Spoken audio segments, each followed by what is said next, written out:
On the other hand, I will be a roving microphone. Sir, please introduce yourself and your question. Good morning, I am Confi Manala from the Daily Tribune. I have first question is you introduced several financial products, basically quasi banking services like GLOs, GInvest, and wealth management.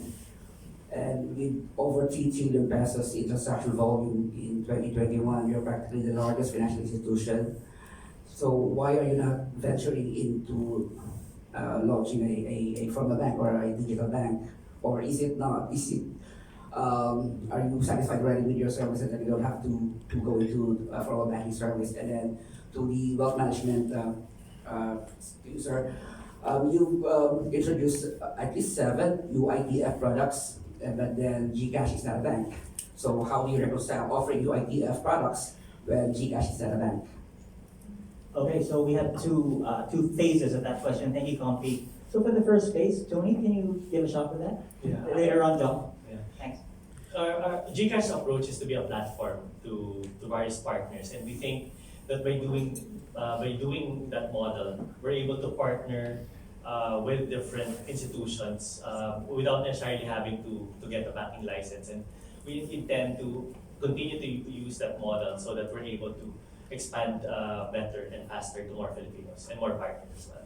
Right, that's right. So really, it's all about forging main partnerships with our banking partners, right? So how about you, John? What's the question again, Comfy? You've launched several, you've been offering at least 7 UITF products, which is a banking product, and GCash is not a bank. So how do you reconcile that, and how do you protect your clients availing of these UITF products from GCash? Right. Yeah, so I don't know.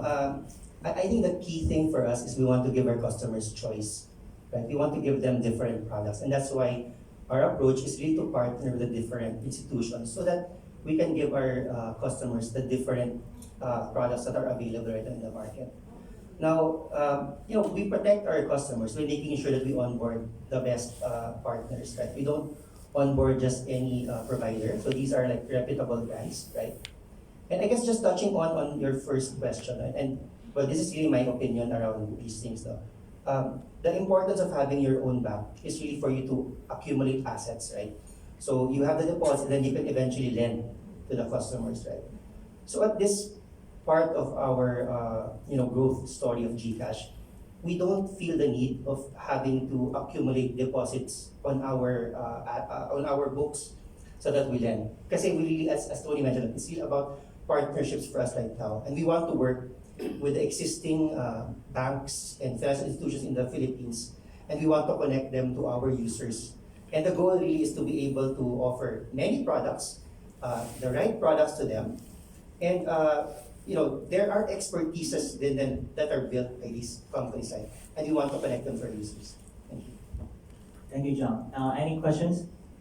All right, we have another gentleman right here. Let's hand you the microphone again. Please introduce yourself, your affiliation, and what your question is. Okay. Good morning, everyone. I'm Daryl Piet of Inquirer. My question is for Sir Neil.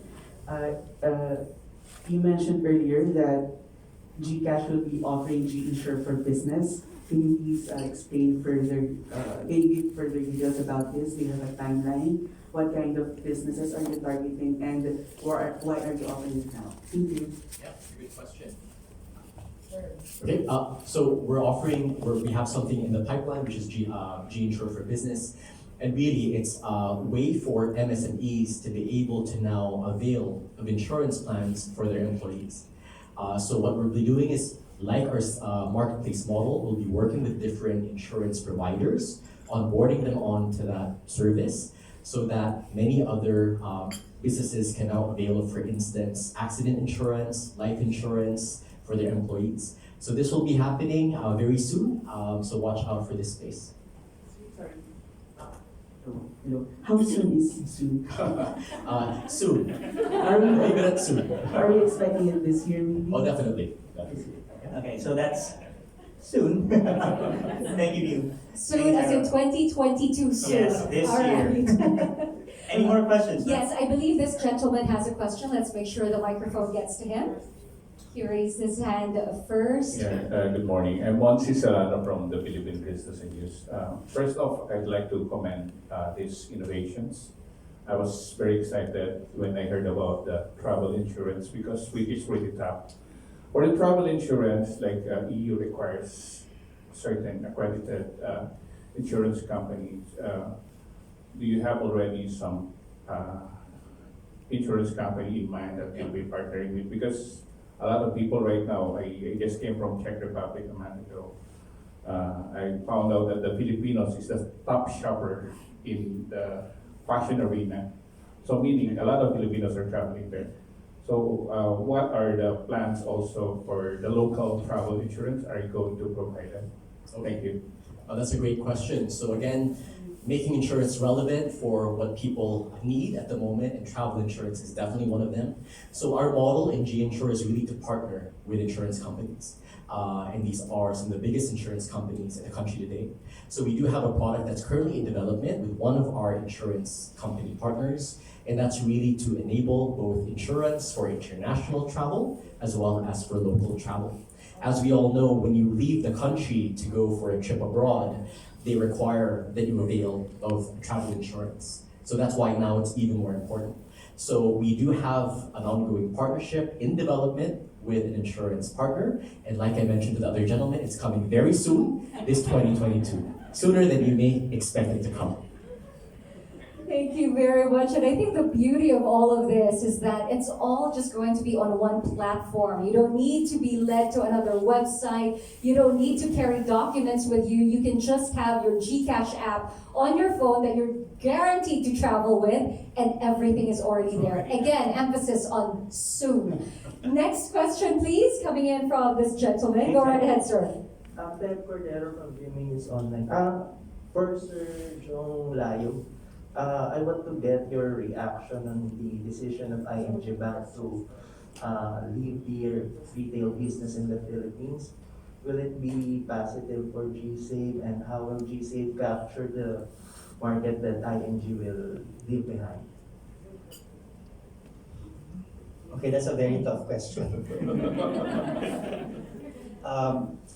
But I guess, I don't know, my view is so my personal view is that they were actually tapping a different market altogether. Right?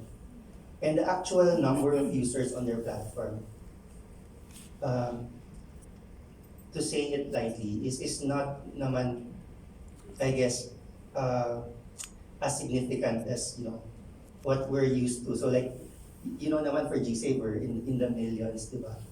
So I don't think it has a significant impact. For them, it was really a decision in terms of like yung strategy nila, diba? Kasi I think they were using the Philippines as a parang starting point for them to actually get into Asia, which they decided not to do. So then they moved away from that. So I guess the short answer to your question is, I don't think it has a significant impact for business.